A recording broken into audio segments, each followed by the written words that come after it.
ఖచ్చితంగా ఇప్పుడు చేసుకోవడానికి పరిమితులు ఉన్నాయి, చేసుకోవడానికి కూడా సరే వాళ్ళ స్వేచ్ఛ, వాళ్ళు ఏమైనా చేసుకొని బతుకుదేరు అన్నట్టు ఆ కోణంలో చెప్పింది. కానీ బహిరంగంగా చేసుకోవాలి అని అయితే చెప్పలేదు కదా.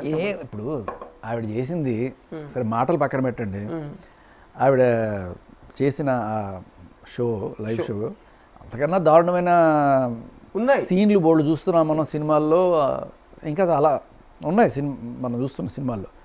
సో గవర్నమెంట్ మరి వదిలేసింది కదా, సెన్సార్ బోర్డు ఇవన్నీ కూడా ఒక సర్టిఫికేషన్ ఇచ్చి వదిలేసింది. నన్ను అడిగితే ఆవిడకి కూడా మేబీ మనం చెక్ చేయాల్సింది ఏంటంటే ఆ ఇన్స్టాగ్రామ్ ఆవిడ పెట్టిన దానికి 18+ అనేది పెట్టిందా లేదా అనేది చూడాలి. సో పెట్టకపోతే that can be a matter of legal problem, అది డిబేటబుల్ కూడా అవుతుంది. బట్ ఐ థింక్ 18+ అనే పెట్టినట్టుంది ఆవిడ. సో అది పెట్టినంత మాత్రాన అది రైట్ అని కూడా నేను చెప్పను. ఎవరైతే 18 నుంచి 25 లోపు పిల్లలు ఉద్యోగాలు లేకుండా తండ్రి డబ్బుల్లో బతుకుతూ ఆ డబ్బులన్నీ తీసుకొచ్చి ఇట్లాంటి సబ్స్క్రిప్షన్లకు కట్టుకొని, సరే పోతే పోనీ ఒక 300 పోయినాయని కూడా కాదు, ఆ డబ్బులుతో ఎంత టైం పోతుంది వాడికి, ఆ టైంలో వాడు ప్రొడక్టివ్గా యూజ్ చేసుకుని వాడు ఒక మంచి ఉద్యోగం సంపాదించుకోవచ్చు. ఒకటి. రెండోది, ఎవరైతే ఆడపిల్లలు ఇలా మంచి మార్గంలోకి వెళ్దాం అనుకునే వాళ్ళు కూడా నేను ఐఏఎస్ ఐపీఎస్ లాయర్ అయితే నాకు వచ్చేది అంతా, ఇలా కొన్ని పోజులు కొడితే లక్షలు డబ్బులు వచ్చి పడుతున్నాయి, సో ఇదే బెటర్ కదా, నేను ఎందుకు అది చేయాలి అనే కోణంలో కనుక ఎప్పుడైతే కొంతమంది అమ్మాయిలు ఆలోచిస్తారో అది సమాజానికి చెడు.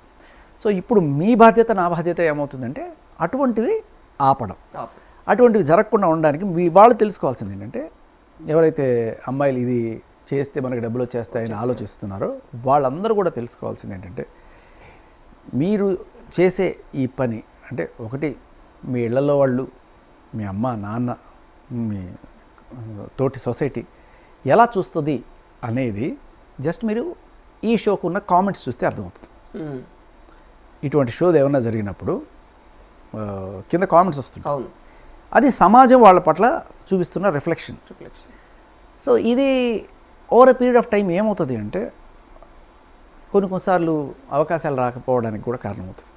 అమ్మో వద్దులే, ఇటువంటి వాళ్ళు మన సినిమాలో వద్దులే, లేకపోతే మన సీరియల్లో వద్దులే అని చెప్పి అనుకునే స్టేజ్కి కూడా వెళ్ళే అవకాశాలు ఉంటాయి.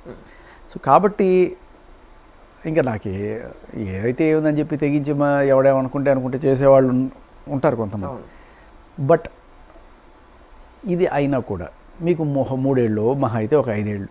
ఇంకోటి కూడా చెప్పనా, ఇంతకన్నా దారుణమైన కంటెంట్ మీకు ఫ్రీగా బయట బోల్డ్ చోట్ల దొరుకుతుంది.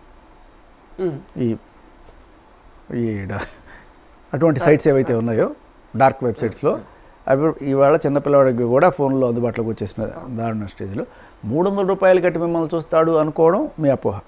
మరి ఈవిడ ఎందుకయ్యా చూస్తున్నారు అంటే, ఈవిడ బిగ్ బాస్లోకి వచ్చింది కాబట్టి, ఒక సెలబ్రిటీ అయింది కాబట్టి, ఈవిడ ఏం చూస్తుందో ఏం చేస్తుందో అనే కోణంలో కొన్నాళ్ళు చూస్తారు.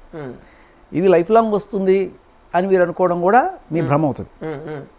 ఇదే కాదు, ఈ డేటింగ్ సైట్స్ కావచ్చు, ఇంకా రకరకాలుగా ఇప్పుడు డబ్బులు సంపాదించుకోవడానికి మార్గాలు అవుతున్నాయి. డేటింగ్ సైట్స్లో కూడా చాలా చోట్ల జరిగేది ఏంటి అంటే, సో ముందుగా కొంతవరకు అయితే ప్రాస్టిట్యూషన్ జరుగుతుంది, కొంతవరకు కొన్ని చోట్ల హనీ ట్రాప్లు కూడా జరుగుతున్నాయి. సో సరే, ప్రాస్టిట్యూషన్ సుప్రీంకోర్టు ఇచ్చేసింది, అది వదిలేద్దాం. బట్ హనీ ట్రాప్లు ఆర్ వెరీ డేంజరస్. సో ఇది ఏ రకంగానూ సమాజానికి ఉపయోగపడే ఇది కాదు. మన ప్రభుత్వం నాకు అనిపిస్తున్నది ఏంటంటే, మహిళలకి గౌరవప్రదమైన ఉపాధి, విద్య అవకాశాలు కల్పించలేకపోవడం వల్ల సరే ఈ రకంగా అయినా సంపాదించుకోండి అని వదిలేసిందా అనే ఇది వస్తుంది. In the name of freedom. ఇది ఫ్రీడమ్ కూడా కాదు.